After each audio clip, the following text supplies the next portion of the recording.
Players get ready.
Osim.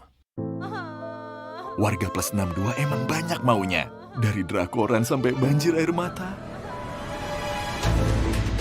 Nonton action yang mantul. Sampai nonton tendangan cantik. Maksudnya ini. Mau nonton apapun, semua ada di video. Mulai dari yang bikin berbunga-bunga, keringet dingin, ketawa, sampai bikin gak ngedip. Jadi nonton apa sekarang?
Tak pernah ku berhenti, tak pernah ku menyerah.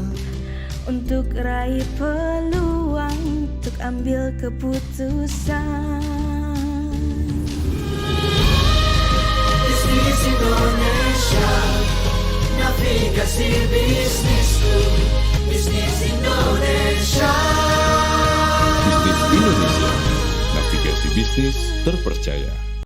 Perkenalkan, ini aplikasi terbaru kompas.com. Kamu bisa baca berita lebih nyaman. Buka aplikasinya, scroll, swipe, klik, dan baca berita yang kamu mau. Yang paling penting, iklannya lebih tertata dan tidak mengganggu. Semua topik favorit kamu ada di sini. Berita hari ini, semua ada di ujung jari. Download sekarang, baca berita lebih nyaman.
Okay, hello everyone and welcome to another episode of C-Talks. My name is C.Ht and I will be your host for today. So, today's webinar is a part of the UniPin Southeast Asia Cyber Arena 2022, also known as SEACA.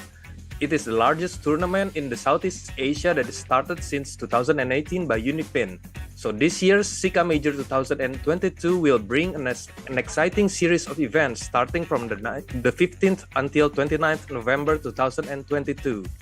The UniPin SEACA Major 2022 is brought to you thanks to the support from our sponsor, OSIM, Inspiring Wellbeing, Monitor Gaming Samsung Odyssey, official streaming partner Video, and also the assistance from the Artist Valley and media partners.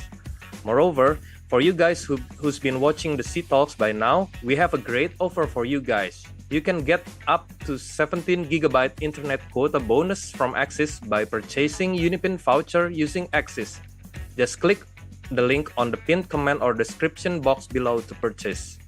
So, in today's webinar, we'll be discussing about the Esports Academy.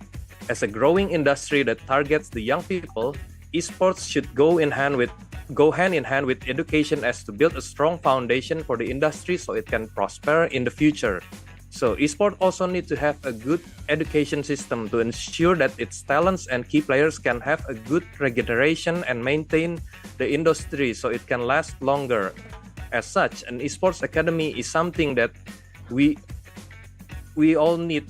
It is very essential in the growth of our beloved esports industry. So to provide more insights on that, we have invited several esteemed guest speakers who have plenty of experience in the field.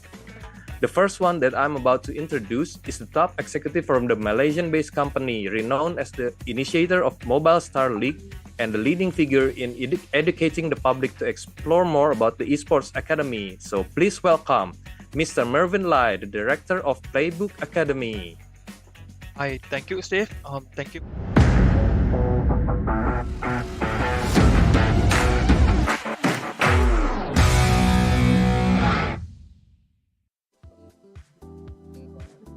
Okay, hello, Mr. Mervyn. How are you? Hi, thank you, Steve, for having me on this program. Glad to be back. We are talking about Esports Academy. Little bit about myself. I'm Mervyn. I'm director of Playbook Academy. Our initiative is actually to tackle about the growing industry of esports in the regions through educations. The main reason why I get into this 3 years ago is basically there's a lot of ups and downs when I get into the esports business, and then I figure out there's no schools or academy that actually educate esport lover, esport enthusiasts, and that's the reason why most of the time there's a lot of hiccup, there's a lot of bad qualities or bad decision, bad management happen in the esports.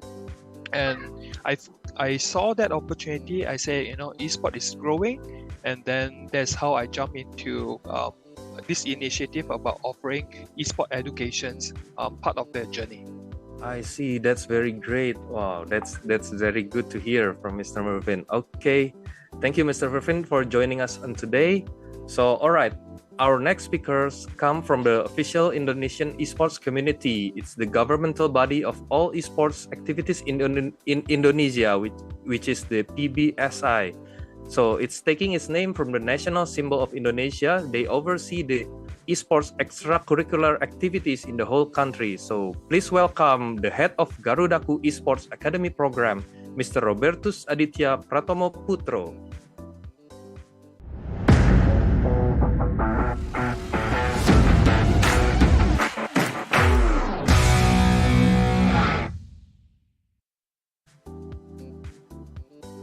Okay, hello, Mr. Robert. Hello, everyone. Nice to see you all. Hi, Steve. Hi, Mervyn. Hi. Okay, hi. Maybe you can introduce a little bit about yourself and for the academy program, Mr. Robert. Okay. For the first time, I'll introduce Academy Esports Garudaku as a part of official operator from Indonesian Esports Federation, PBESI. I'm the head of this program, and we are making the certification for the referee and also for the coach, and also we are the one who made standardization for extracurricular activities in senior and junior high school. I think that's a little that I can share for now, and we'll talk about it in detail later. Okay, thank you. Thank you for the introduction, Mr. Robert. So, without further ado, let's all be going to the next part of this webinar, which is the talk show part. It is something that you all guys been waiting for, right? So, for the first question in this talk show, I'm gonna ask about what role does the academy plays in the esports industry and how important is it? And so for the first question, maybe Mr. Mervyn can ask it. Yep, my first. pleasure. Let me take on this thing. The reason why I started this Esports Academy, basically throughout my journey in game publishing and esports, and it's pretty much right now 18 years and counting, I see a huge problem in the industry, in the space where esport organization, be it a team organization or a tournament organization, or even we are talking about even game publisher. I came from Garena, Malaysia. We have very hard times to actually find the right talents, quality talents for the industry to work on. So that's sometimes I came across an article, even China forecasting by the year 2025 there will be a shortage, of talents in the industry by as far as 400%. So I couldn't agree more to that, and immediately I could relate what I'm doing in the esports space, and then that is the reason why I started Esports Academy, and this is one of the core essential the roles of Esports Academy in the industry, in the regions. Yeah. So that's very important to keep regenerating for new talents and everything for the industry, right? So how about from Mr. Robert's side? The problem with the esport development in Indonesia, I think, is this: we fight with the stigma, but negative stigma about esport industry in Indonesia.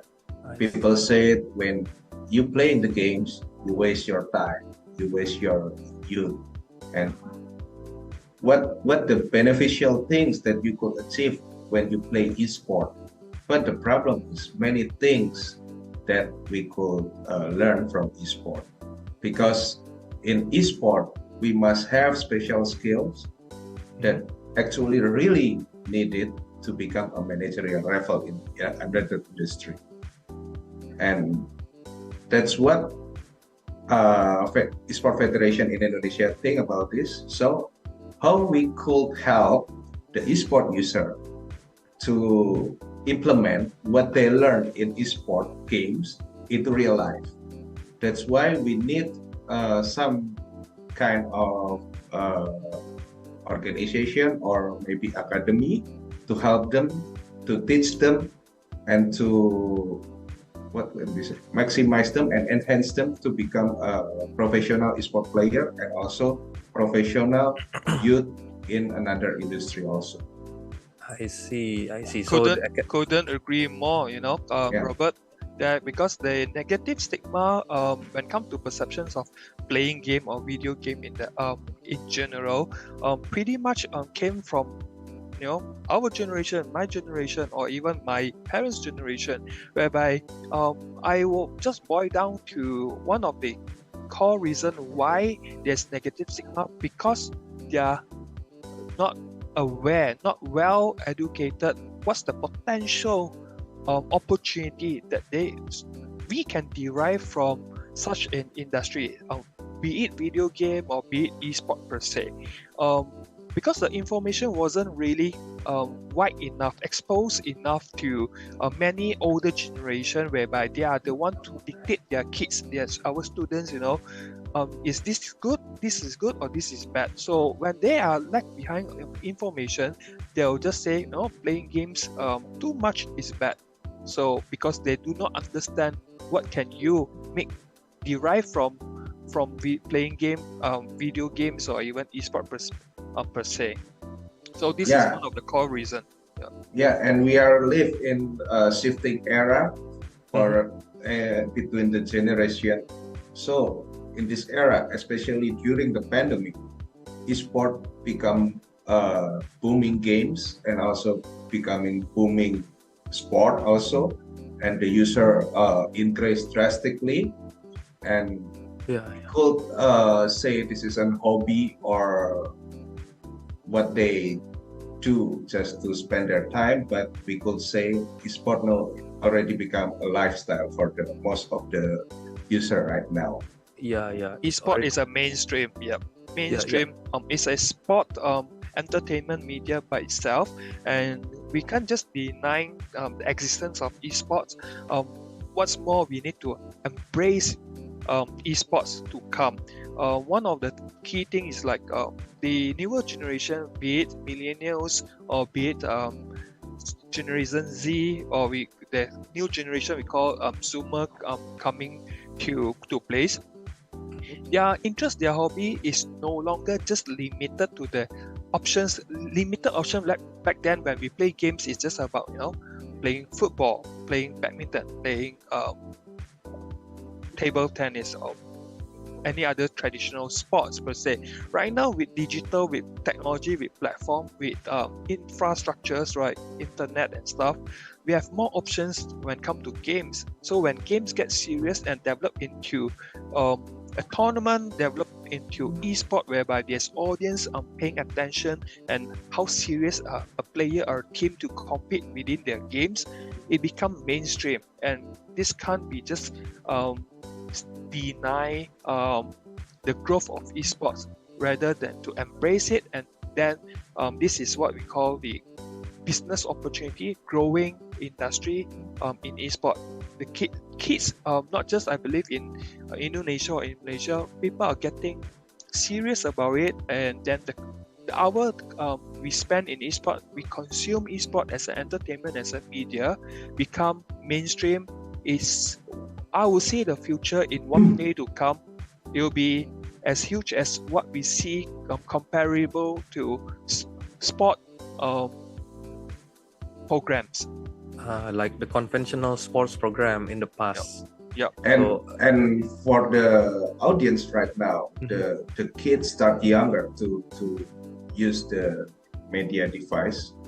For the started, you could say that kid for at 3 or 4 years old, they already could choose their own YouTube song. They already could choose their games. So I think the shifting generation is really happening, and now many people already know esport in the early stage of their life, starting from the 3 or 4 years, because many of them already playing the games, especially in the cell phone, right? Yeah, I see. So like the advancement in technology also plays a huge role in this whole esports industry and the growth of esports industry. We contribute our eyeball to what we find interest. So is when we have interest in the games and there's content available for us to consume, definitely we will contribute our eyeball to what we love, what we interest, that relate to us. If we play a game A, then there's content for game A, definitely we will spend time watching it. I see. Yeah, that's very good reason. I see. Okay, so we'll move on to the next question. So what do you guys think about the current overview or situation of the esports academy in the Southeast Asia? I'll take on this one first. I think what we are doing in the academy in Malaysia basically is very new. Still very innovative, disrupting the space. Still a lot of stakeholder for us to educate, convince the importance of esport educations. We are not here to just teach our younger generation about playing game. I believe gamers do not require us to teach them how to play games.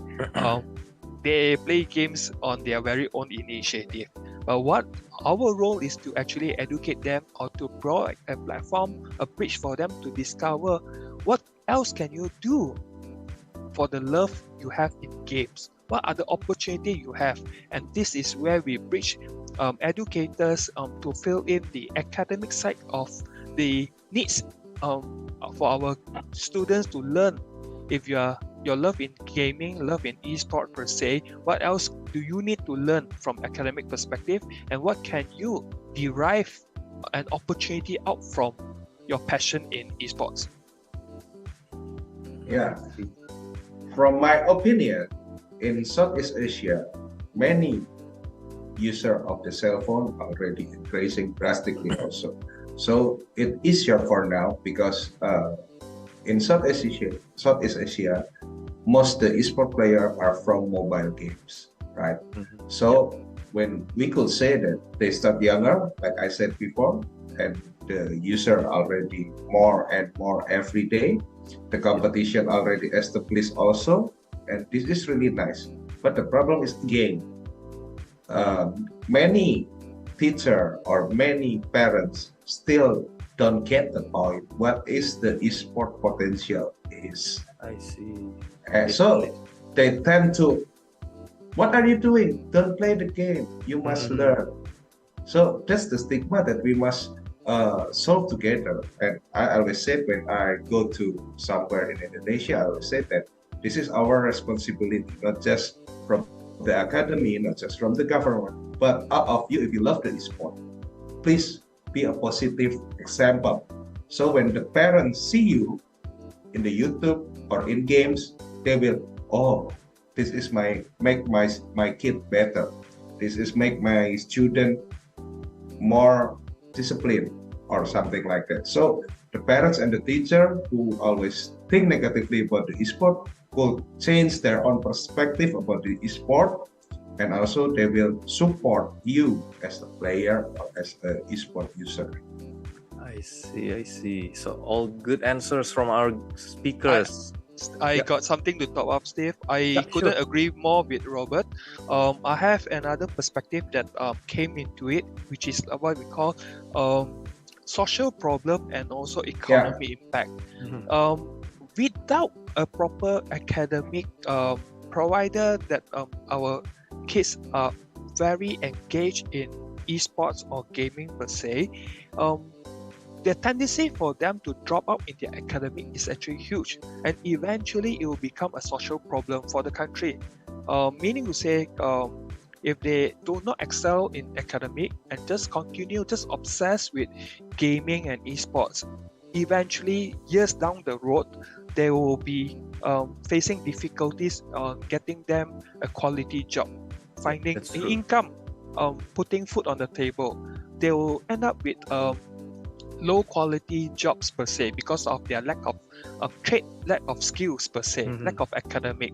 So this is our role. If they're love in esports and gaming, yet we are not here to judge whether you can make it or not, but we help you to discover what's there for you, what kind of opportunity for you. At the same time, we hold our students, continue the academic per se. I see. Wow, that's very great. Okay. I will add some data in this. Sure. In this topic, because what already we've been researched before, almost 25% of Indonesia already become esport player, like I said before, right? And surprisingly, 98% are in the age of 13 until 34. So which means they are in the, what could we say? In the early retire or something like that. No, they are in the peak condition when they are working in another field. So this is the biggest problem, I think. Why?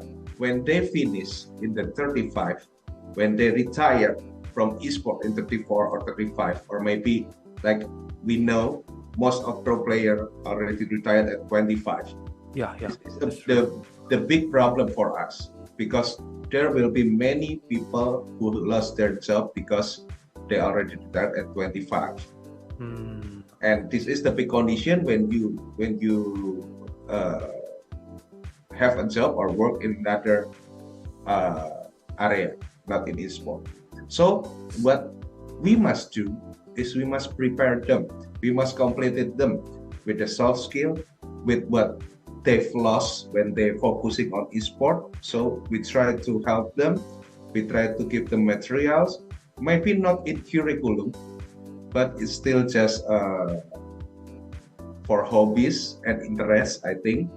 And then we could set it as a syllabus for extracurricular activities. So it could implement it in academic, but not as a curriculum. Because to become a curriculum, it's really a long way to go for esport industry itself. And also, we must follow the change of the era. We must follow what the generation wants, and we must accept that most of this generation prefer to play the games than make their bodies sweat. Yeah, that's right. I couldn't agree more with that. We prefer to play sports in our consoles or mobile handheld consoles or something like that rather than getting sweaty in the field. That's true, especially during this pandemic when people cannot go outside as much as before. It's like everybody was kind of forced to do everything online. So okay. So and after all those questions, so we'll move on to the next question then. So when you're building or establishing an academy in the esports industry, what are the important things you need to consider? Like what outside factor that might become obstacles or threats? Okay, may I answer it first, Mervyn? Hey, sure. Okay. What I faced when I start to jump into esport, actually the resistance from the people who make the regulation, especially in academics and also in the parenthood. They still think that this kind of crap sport is just wasting your time again and again, back to that stigma. But Again. if we see from another aspect, when esport become a new industry, become booming in this Southeast Asia, there are many jobs that actually haven't exist yet, now become exist. For example, shotcaster, brand ambassador for esport, pro player, coach, referee, and many more. That's what we see on the scene. Another job which have connection with esport behind the scene, it's really, really wide and really actually give you advantage and give you much money if you focus on it. For example, academic in esport. This is also the new one actually, because before esport and academic always have no connection before.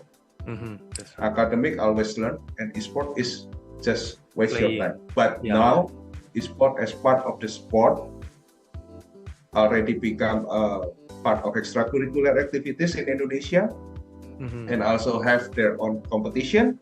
And the university also could give for achievement like scholarship. In some university already open for esport player to get this scholarship. And we could say that for now in 2022, esport is already in a level with basketball, football, and another sport, you name it. I see. Yeah, because right now we can also represent our country in the esports. Esports scene, in the esports scene, right? Like for the SEA Games and maybe Olympics next year. And soon Asian Games, bro. Yeah, and soon Asian Games as well. So it's much bigger than maybe our parents know in the past, right? So how about from Mr. Mervyn's side? Is there? I would like to share one very interesting things that the challenges that I encounter in my country in Malaysia, whereby pretty much dealing with the same stigma or even government agency per se, ministry, the education ministry per se, is that the define of what you can offer to students in the country.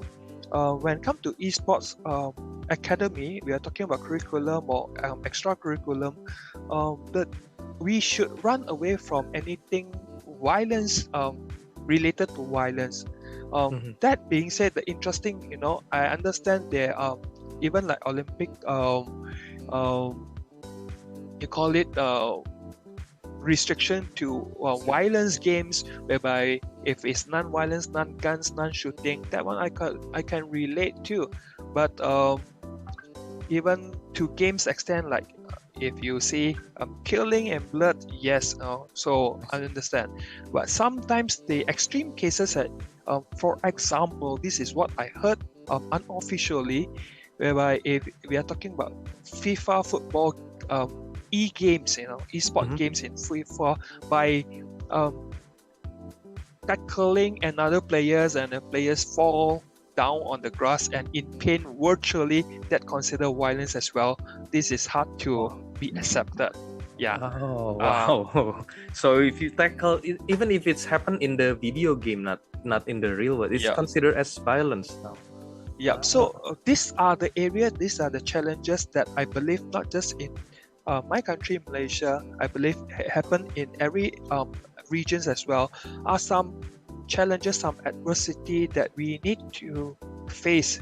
Stakeholder, whether it's academy or esports, players, esport organization, when they wanted to go in masses to grassroots development, some challenges, your intent is good, to do grassroots development, to provide education to the students which is interested to discover what can they do more in the esport industry, yet are restricted by policymaker, by regulators, by certain stakeholders in the country, trying to give you red tapes in order to do more, to offer more to the market, to the students. Yeah.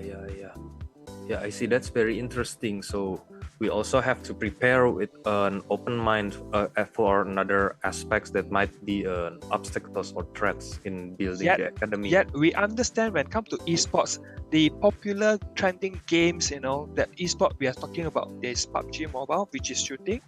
Not to mention directly like Counter-Strike, CSGO. Yeah, that's right. Yeah, there's a lot of mobile games whereby there's basically you play the game, you need to kill another hero before you can win something. That's killing. So we need more people to understand this is game, doesn't really turn into violence. That's the reason of importance of education, educating our kids, our students, the next generation. This is gaming, this is not really violence whereby you Actually, when we say that game could impact negatively like that, if you remember when 9/11 happened, did you remember that? Many game of the flight simulator become the trigger that if you play this game, you could become the terrorist to drop your plane. Yeah. If you remember, it's already old story, but many people said this because of the game. You could learn to fly your plane with the simulator game. I think that's really crazy because it's just simulator. Come on. It's not even violence, right? That's right. But people could make many connections and say that, if you learn this, you could drive your plane and you could struck the WTC building. That's crazy. Yeah, that's right. I think like the most important thing is these games are created with the good intentions. It's just the people who misuse it. That's what is wrong. Like a kitchen knife is good when it's used for cooking, but it's really bad if you use it for other purpose other than cooking. It's only matter of perception, I think. Yeah. Very don't good. Forget. Very good that you mentioned. If having a kitchen knife is deemed to be violence, and then basically you have to ban all knife in the market. Yeah, that's right. That's very like the wrong perception in here, because I think what we need to see is like the intentions, the meaning, the real purpose. If it's for like a good intentions, like the Microsoft Flight Simulator is for people to learn how to fly planes, I think it's good. It's a good something's good. But if you, like Mr. Robert said, if you use it for bad purposes, like for hitting buildings or something like that, then I agree it's bad. But it's not the real purpose here, I think. It's a matter of perception. So it's a huge topic to discuss, to debate when it comes to such a thing. Not just violence or guns and knife and all these things. Similarly, don't forget, Mervyn, we could being respawned in the game, but not in real life. That's very true, Mr. Robert. Yeah. So it's like the academy's one of the academy's main goals is to educate the people on how important these things were, right? Yeah. So can you tell us a bit about the key message or like core principles behind the creation of your esports academy, starting from Mr. Mervyn, I think?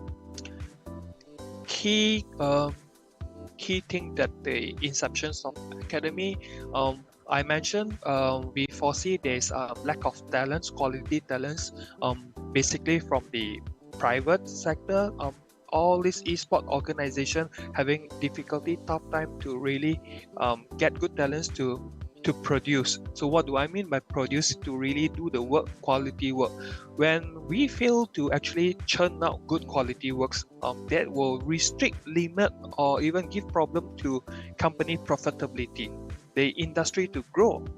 So there's more money to be poured in. Example, a very layman example, if an event tournament, esport tournament event organizer do poorly in the events, do poorly on the productions and broadcasts. So where's the money? If the brand were to sponsor something to come on board, one time, no next time, because we fail them. We fail their investment, we fail their marketing dollars. So if we continue to churn out good quality, good products, good esport team, good players that know how to carry themselves, represent brands, any brands which is more than happy to come back again, to invest more, to double next year budget. So that is where the industry will continue to grow. So my initiative is to address this problem, whereby we need to churn out more quality talents in the industry, esport we call, and also to create that. That's the reason, we know that there's more job in the future.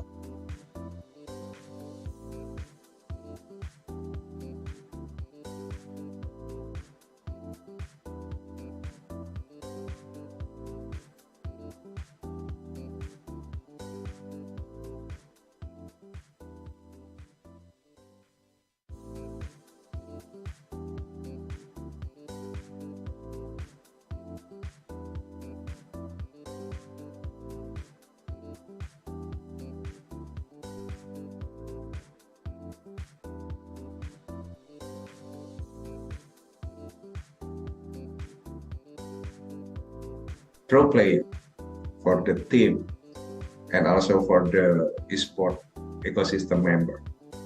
What will they do next? Because the uniqueness of esport, we also depend on the third party, which is the game publisher. This sport is not like another sport, because another sport, when you have the ball 11 versus 11, you could say this is football. 5 versus 5, and you have the ring, you could say this is basketball. But in esport, there are so many different regulations, depends on the game publisher. And we could say also that when the game publisher go bankrupt or do some wrong move in the investment or in the business, this game will be lost forever. That's what we must consider. So what we do is in this academy, what the Esport Federation of Indonesia consider is what you should prepare for the player, for the ecosystem that have spent their valuable time in their youth to become esport professional. So here we make the teaching and also make the the syllabus to be implemented for them, so they could learn the soft skill, the professional behavior, and also the gaming activities also, so they could become more and more prepared if they want to finish in esport and or to jump to another another field of industry. So when they have the soft skill in every industry, they could do everything. For example, you have the leadership skill, you have the team management skill, you have the communication skill when you are in group of esport. So if we could implement it, this is the basic need that managerial level needs. So when they already knew the standard of the managerial, when they already have the skill of this managerial, so when they finish their esport career, they could jump to another field and become become a manager level or have the experience or the skill of the manager. So this is what we prepare here, because esport is not just a game. We need a lot of supporting knowledge and supporting soft skill to become the best professional player. I see. Nice one, Robert. Good answer. So we have to take a more holistic approach, like Mr. Mervyn said, from the business side or from the pro player side, like Mr. Robert said, like we need more skills to acquire other than just in the gaming itself. We have to learn a lot of more relevant soft skills in other fields as well. I see. That's very good. So, according to you guys, how can an esports academy help the esports industry to grow further than we are right now? Like, is there anything like the academy should do, or something we should teach to the masses probably? Yes, this is exactly what I've been doing for the past many months in Malaysia. Continue to educate the country, the stakeholders, whether it's governments to parents, the importance of education's academy in esports. You know, if their kids or our students have passion, love in esports, we shouldn't be actually denial, stopping them, but provide a safe platform for them to discover what's the opportunity, what's the potential they can derive from their love, their passions in gaming and esports per se. And that is where we think is most important for the future of esports, whereby we will get supports from especially our parents, on governments to endorse the industry we love in esports, to give us more leeway, pathway to actually create this industry as a whole. So if they do not restrict or limit what we can do to grow, to blossom this esport industry, I think no one else can do a better job already. Yeah, I agree. I totally agree with you, Mr. Mervyn. So not only the parents, but the like government as well. So what about Mr. Robert? Think about how can Esports Academy help in growing the esports industry further? Actually, I want to underline another problem in esports. Yeah. For example, many talented esport player couldn't visible by the pro team. That's why we must help them as one of the mediator for them to be known to be drafted to the pro team. So when we made the academy, we also made the competition, regular competition, so they could enhance their skill and they have their own fame in this tournament. And so we could help them to, we could reference the winner to the esports team. I see. Yeah, we can... because many ecosystem members say that it's really hard to become a pro player in the professional teams. Why? Because they don't know the access, because they don't have the connection or relation in the esport professional team. So what we do, we are make like a draft pool for the esport team. So the player who really talented, they could start from the competition that we made in senior high level or junior high level, and then in university level, and then they could be drafted by the professional team. I see. So this is the what could we say? The regeneration process will be happen because many of the professional team stuck with their own roster for many years. Yeah, that's right.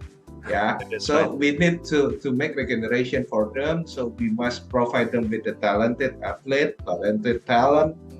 So this is what we do. This is what we provide. We provide the academic and education system, and we also provide the competition so they could scout this talent in this competition. I see. So we are not just helping the players to grow, but also helping the pro teams to have a regeneration in their teams as well, in their player roster as well. Actually, not just for the player, because we have many another job in esport that haven't been highlighted yet. For example, become an EO in esport, become the esport manager in esport management, or become the caster.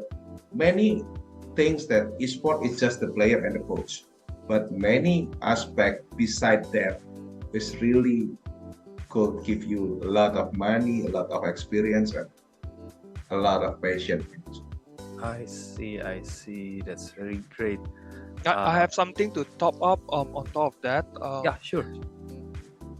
First, I think we need to be somehow inside out to actually address this issue. As a esport organization, esport team organization, there's always two types of players that we wanted to hire to onboard. One is very competitive that you can win tournament. Another one is that your players can actually grow fan base for the team. Okay, this is how team esport org team get into the business. When we talk about esport team, what's the business in it for esport team? It's fan base. If you have your talents that can help you to grow fan base, that is the person that you need to hire. So there's two ways, whether it's very competitive, or whether you can be very good at growing fan base. I see. Yeah. In the simple way, we help them to give them the spotlight here in academy, in the competition from academy. I see. Because esport is also about entertainment, so we have to cater to the fans as well, and to grow the popularity. I see. Yeah, for many reasons, many brand ambassador is more famous than the player, right? yeah, that's very true. That's true. It's attracting more audience and attracting more attention to the esport as well. And attracting more money for the club also. Yeah, that's true. That's true. Wow, so much insight, and it's so educational to have these all great speakers here with us. So I think that concludes our talk show session, and for the next one, we're gonna open the audience to ask any questions to our speakers via chat. So if there's any audience who want to ask something to our two guest speakers, you can just write down via chat your questions, and we'll try to answer it in this session. Okay. So is there any questions?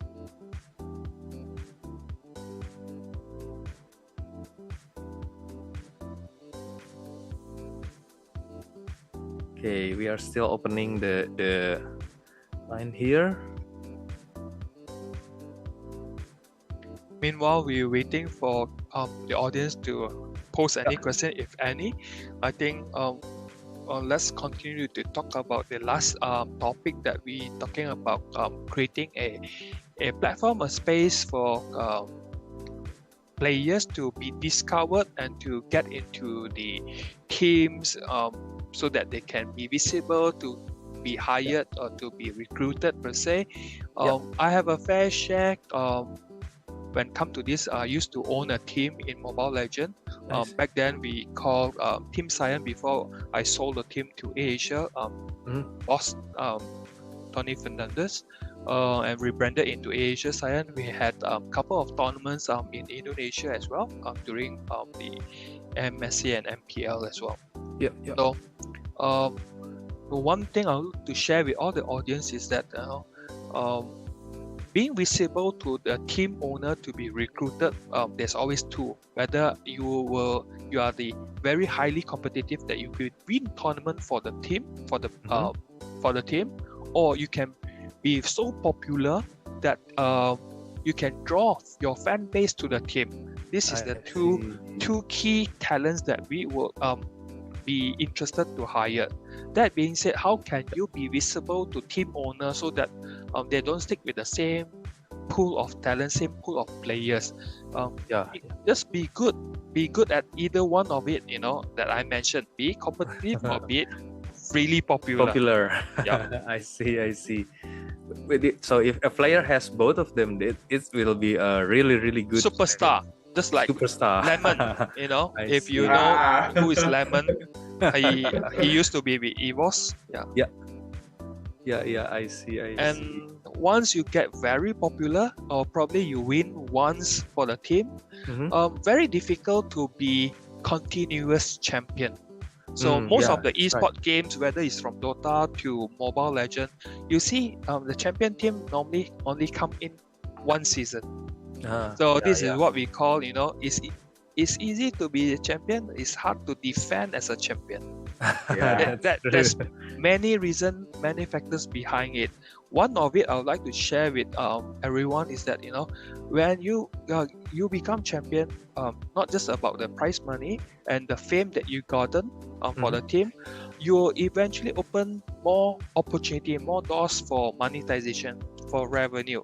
And when you able to monetize more, you will see that you invest your efforts in doing the thing that able to help you generate income more than focus on competitive. So only very few minorities of esport players very determined to be winning all the time. And especially when it comes to esport, it's not just you alone. It's always a team game fight. If one of your superstar are not focused in delivering, you drag down the entire team. I see. Yeah. It's all matter of teamwork than a single person's achievement. Yeah. But I could top up in this topic also, because I think not just the team chemistry that become the problem, because what I do when I do some research here, there are many esport team mismanagement in there when Exactly. they are running the business. Why? Because as we know together, most of the esport team came from the hobbies, from the That's friend. That's the point. Yeah, from the Yeah. friend that have the same hobby. They try to do business together, so they put the managerial or the staff based on the relationship with your, not based on the skill that they have. This is the big problem that occur in many esport teams. I see. So mismanagement becomes the loss in revenue, and also makes the player being pushed too hard to give some winning in the tournament, and also they tried so hard in the brand ambassador activities and put them in the many events so they could get the money back. I see. So I think it's all because the mismanagement. Why? Because many people, as you can say in Indonesia, manager is not like manager. Manager for esport team, we could say they help and they are nurturing the player a lot. I see. I think that's not the manager. That's the babysitter. Correct me if I'm wrong, right? Correct me if I'm wrong. Yeah. That's how I addressed the issue at the very beginning. It's about nurturing quality talents into the industry we love, esports, because a lot of people that in the esport industry right now are pretty much people that love games, hobby, and get into it. They are not really well versed in their management, in academic per se. So That's right. people that wanted to further their career in esport, we wanted to provide more academic, more knowledge, more trainings to them, so that they can not only excel in various type, they can even support the growing of the entire esports, from managing your team, your player better, or managing production better, managing tournaments better. That's how from all aspects, you need to have better talents, better workforce in the industry. Yeah. And there is another disease in esport, star syndrome. So See, so many coach couldn't handle the player because the player feel more superior than the coach, feel more superior than the manager.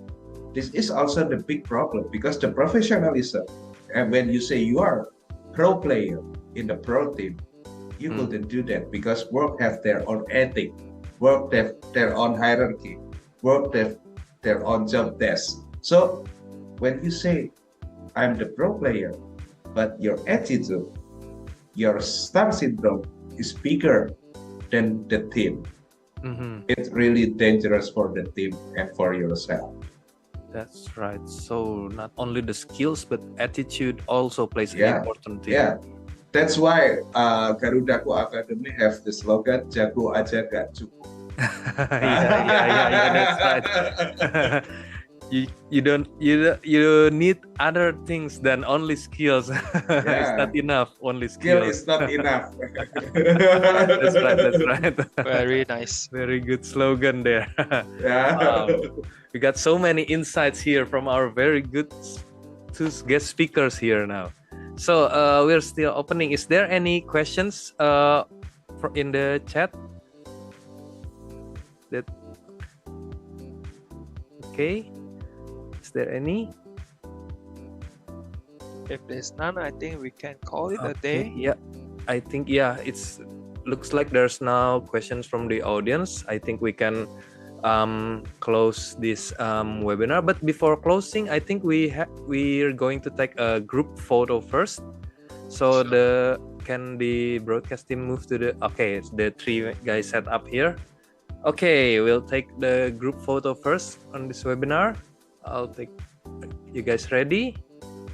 Okay. 1, 2, and 3. Okay. Need one more time? Okay. Okay then. 1, 2, and 3. All right then. Thank you guys for joining us today, and thank you for all the great insights in the Esports Academy. Hopefully all this information, all this knowledge that we gain here today can grow our beloved esports industry further in the future. So for the final note before we end this webinar, we want to thank our sponsor first for the awesome Inspiring Wellbeing, Monitor Gaming Samsung Odyssey, official streaming partner video, and also the assistance from the Artist Valley and all the media partners. So, and don't forget the amazing UniPin offer as well, where you can get 17 GB of internet quota bonus from Axis by purchasing UniPin voucher using Axis. Remember, just click the link on the pinned comment or description box below to purchase. So, all right then. Thank you for all the speakers. It's been a pleasure to have a nice discussion with you guys. Hopefully, this webinar will provide all the necessary insight to grow our esports industry further. And lastly, thank you as well for everyone who had participated in this webinar, for the speakers, sponsor, broadcasting team, and last but not least, thank you to UniPin for creating this amazing opportunity. So, okay, wishing you guys all good health, especially during this pandemic. My name is C.Ht, and thank you for joining, and see you in the next C-Talks. Okay, bye-bye.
OSIM. Warga plus 62 emang banyak maunya. Dari drakoran sampai banjir air mata. Nonton action yang mantul. Sampai nonton tendangan cantik. Maksudnya ini, mau nonton apapun, semua ada di video. Mulai dari yang bikin berbunga-bunga, keringet dingin, ketawa, sampai bikin gak ngedip. Jadi, nonton apa sekarang?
Tak pernah ku berhenti, tak pernah ku menyerah.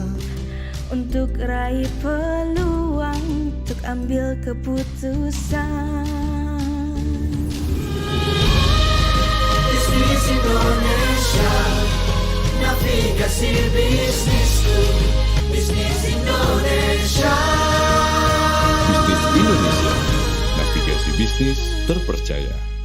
Perkenalkan, ini aplikasi terbaru kompas.com. Kamu bisa baca berita lebih nyaman. Buka aplikasinya, scroll, swipe, klik, dan baca berita yang kamu mau. Yang paling penting, iklannya lebih tertata dan tidak mengganggu. Semua topik favorit kamu ada di sini. Berita hari ini semua ada di ujung jari. Download sekarang, baca berita lebih nyaman.